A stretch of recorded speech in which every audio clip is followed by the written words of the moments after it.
seguinte, vamos dar um exemplo clássico, que isso aí é público, a gente conversa. Geraldo Lípio Santana, membro da Academia Brasileira de Ciência, aposentado da UFRJ. 30 anos de UFRJ. Nunca teve uma dotação orçamentária de 5,5 milhões para desenvolver um projeto. A GCT hoje tem um portfólio de projetos de 37 milhões, e alguns projetos de 5,5 milhões, 4,5 milhões, assim vai. O Geraldo Lípio até brinca comigo, pô, era um sonho de consumo meu ter um projeto dessa natureza. Os meninos hoje entram dentro da empresa com 22, 23, 24 anos, pegam um projeto de 5,5 milhões e não tem a menor dimensão do que é isso. Ele gastaria a carreira inteira dele acadêmica para ter um projeto de 100 mil, 200 mil, 300 mil, outro 500 mil. Agora ele chega na empresa e, com 22 anos de idade, assume o desenho tridimensional de um reator biológico de um projeto de inovação de 5,5 milhões. Então, isso realmente tem que ter uma releitura desses profissionais e inspirá-los. Realizar tarefas por meio de terceiros, delegar. A equipe muito concentradora. Eu não sei se vocês observam, lá na nossa empresa nós temos essas experiências. Todos os nossos doutores, eles têm na faixa de 27 a 32 anos de idade, e com 30 anos de idade nunca souberam o que é carteira, nunca souberam o que é universidade e nunca souberam o que é trabalhar em equipe.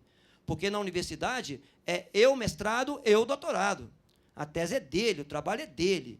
Uma coisa é agora ir lá para dentro da empresa e dizer o seguinte, olha, eu vou realizar a tarefa confiando naquela pessoa, confiando naquele outro, confiando no outro, e o trabalho é integrado em equipe. Então, tem sido um desafio enorme. Tomar decisões difíceis sobre pessoas. Ou seja, eu falo direto lá, direto. Olha, uma coisa é seu amigo, outra coisa é o membro da equipe que não está dando conta de uma determinada atividade, ou não está cumprindo aquela determinada atividade. Então, vocês têm que estar muito bem alinhados, sistema projetizado, normalizado, tudo muito bem normalizado, todos os procedimentos relatados. Bem, isso é um desafio. Então, a inovação sustentável dentro desse negócio, não gosto muito, que isso já é um fator limitante, essa tríade chamada econômica, ambiental e social, porque as variáveis são muito mais amplas do que essa, mas, de qualquer maneira, essa conquista de riqueza pela diversidade, com a redução dos custos. Todo mundo quer saber o seguinte, a indústria, vamos dar um exemplo claro, aí também a Sadia quer dizer, quanto é que eu vou economizar de energia? Quanto é que eu vou efetivamente economizar com o destino dessa borra industrial? Como é que eu vou reduzir os meus riscos para transporte dessa borra para fora, para poder fazer um trabalho fora da indústria, enquanto eu poderia estar dando destino dentro da indústria para essa borra, ainda gerando energia com ela?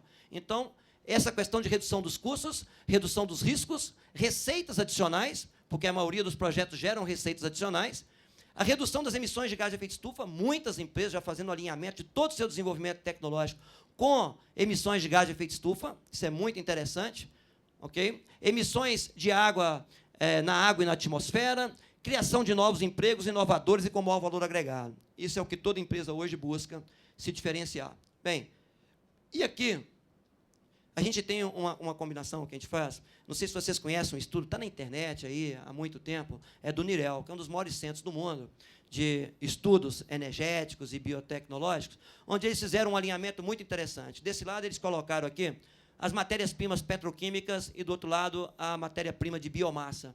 E a questão é muito simples.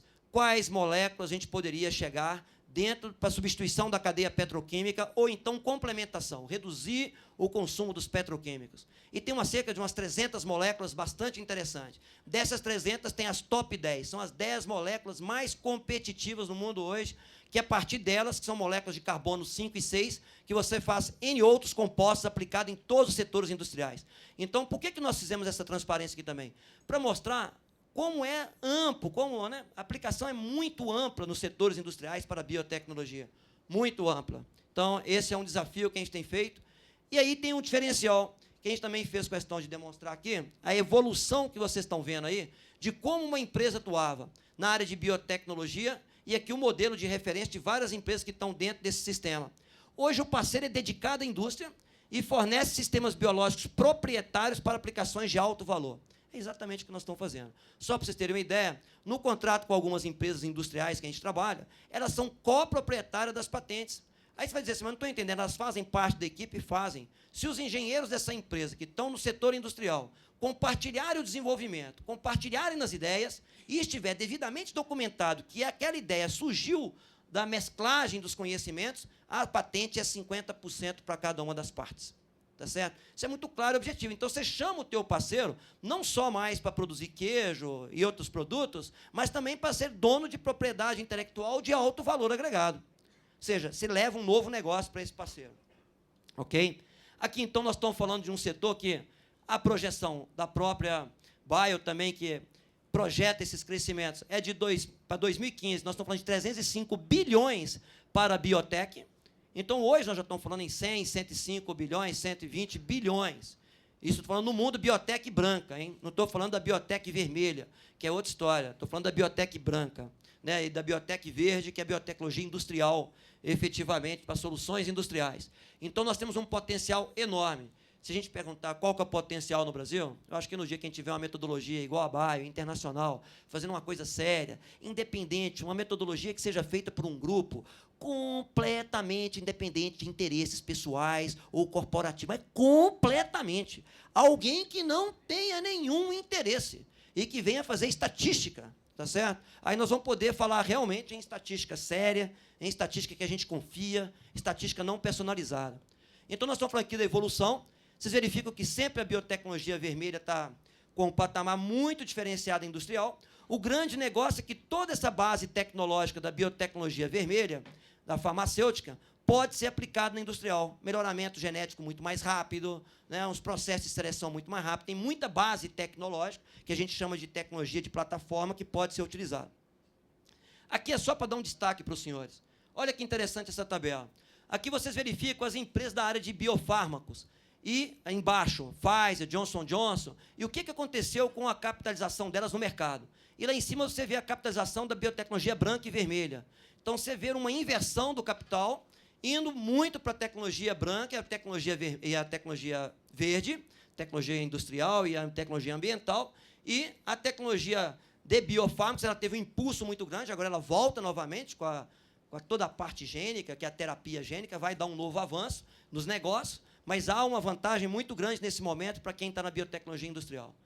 Agora, outra questão muito clássica para nós é alinhar os nossos negócios à estratégia dos países que nós não estamos aliados, ou então, principalmente, do nosso Brasil. Então, aqui nós temos, os portfólios nossos estão alinhados a bioenergia, alimentos, químicos finos e químico de base. Se você quiser trabalhar nos Estados Unidos, toda a segurança nacional está focada em energia, então os recursos estão todos para energia. Agora, os americanos, os empreendedores americanos, são muito curiosos, né? Eles modelam aquilo que você quer na forma como você quer. Então, vamos supor, eles estão precisando de dinheiro para desenvolver uma molécula que é aplicada em cosmético, tá certo? Ele vai lá e faz todo o modelo do negócio como se aquilo fosse aplicado para combustível. Porque aquela molécula também, na rota tecnológica dela, pode gerar um combustível. E ele tenta te convencer que você tem que subsidiá-lo naquele momento, que, afinal de contas, aquilo é muito inviável para combustível e você está procurando uma solução para combustível. Mas, na verdade, ele está desenvolvendo a solução para cosméticos. Então, eles aproveitam muito essas oportunidades que o país, por exemplo, está lançando agora nos Estados Unidos para desenvolver moléculas que têm aplicações amplas dentro da cadeia de valor. Na Europa, as indústrias estão muito associadas a química, alimentos e cosméticos. França, muito cosmético. Alemanha, muito químico. Nós temos uns projetos alinhados, por exemplo, na fase de membranas. A França tem muita questão de membranas. China, produção de químicos fínicos e básicos. Aí nós temos agora um impulso, não sei se vocês estão acompanhando aí o caso, por exemplo, da Odebrecht e Braskem. A Braskem, assim que comprou a Quato, se transformou na 8ª empresa química do mundo e está com um plano para 2022 ser a primeira empresa química do mundo. Então, nós temos empresas que estão colocando em seus posicionamentos estratégicos esses desejos, vamos dizer assim. Então, se a gente pode se alinhar a esses desejos, a gente tem aí uma possibilidade concreta de gerar oportunidade de negócio. Então, é só para ter uma ideia para vocês, uma nova cadeia de valor está emergindo, onde a biotecnologia tem aplicação desde o processo, desde o suprimento da matéria-prima, que é melhoramento genético de culturas e tudo, adubação, nitrogenada, biotecnológica, processamento da matéria-prima, que é o pré-tratamento da biomassa e a conversão enzimática, a conversão primária, que é a conversão enzimática, de novo, e a conversão secundária, que é o downstream aí, que é a purificação das moléculas. Teve um caso lá na Bio, que foi muito divertido, porque eu cheguei num stand com os franceses e eu descobri uma coisa muito curiosa, que a maioria das empresas que estavam lá como expositoras na Bio, europeias, eram empresas entre 20 e 40 colaboradores. Eu achei isso fantástico, assim, pô, estamos bem posicionados. Nós estamos com 30 colaboradores, a maioria tem 20 e 40. E um companheiro lá, expondo na França, um portfólio enorme de moléculas, aminoácidos, né? E ele falou comigo assim, olha, a gente poderia tentar desenvolver isso, produzir no Brasil. Eu falei assim, para quê? Não, porque a gente poderia produzir mais, e não sei o que, essa mania brasileira de sempre achar que tem grande, tudo é grande quantidade, produzir mais. Não, mas eu quero produzir pouco, porque as minhas moléculas têm mercado para pouco. Então, ele produz 1 quilo do aminoácido tal, 2 quilos do aminoácido tal. Aí tem uma nova molécula que é super interessante, uma nova área de agronegócio, que é uma molécula indutora de um processo fisiológico para você aumentar a resistência ao frio nas videiras na Espanha, porque não tinha nessa região muito frio, passou a ter frio, e tem que aumentar a resistência nas videiras. E eles descobriram na macieira uma molécula que induz isso. A molécula se aplica 20 gramas por hectare. 20 gramas por hectare. Então, ele produz 1 quilo e dá para a França inteira, para as macieiras dele lá. Aí a Espanha os convocou para poder desenvolver isso. Já vamos. Aí a Espanha os convocou. E eles, então, foram desenvolver a solução para as videiras. Então, é um processo biotecnológico avançado, com uma molécula pouca, uma equipe de 30 pessoas, todo mundo com alto valor agregado, todo mundo com tranquilidade, com um stand na Bio 2010, oferecendo molécula para o mundo inteiro, e um laboratório muito simples produzindo essas moléculas. Okay?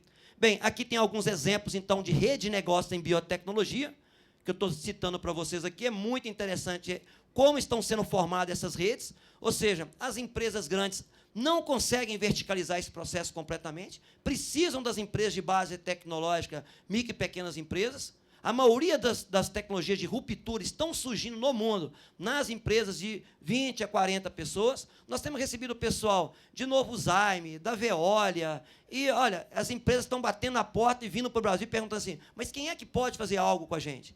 Quem é que tem capacidade de desenvolver algo com a gente? Quem é que tem uma empresa preparada para desenvolver efetivamente uma tecnologia com gestão de projetos, com gestão do conhecimento, com critério da inovação? Então, aí tem alguns exemplos.